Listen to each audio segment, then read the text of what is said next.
So, area of a triangle using the double angle identity. So, alam natin yung double angle identity or sin 2 theta is equal to 2 sin theta cosine theta. So, pag sinubstitute mo siya dun sa 1/2 BH na formula, ang lalabas is 1/4 t squared o c squared times sin 2 theta. So, yun lang siya. Very straightforward. Pag double angle yung gagamitin mo.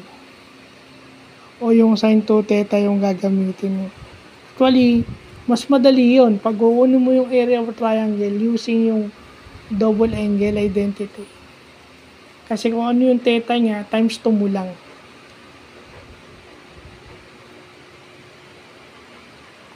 So, yun. Tsaka na tayo mag-ano ng ulit nung may mga angle. Ang maganda, ang dami pala. Pag tungkol sa triangle, ang dami. Inscribe sa circle, kahapon, ngayon, inscribe sa rectangle. No?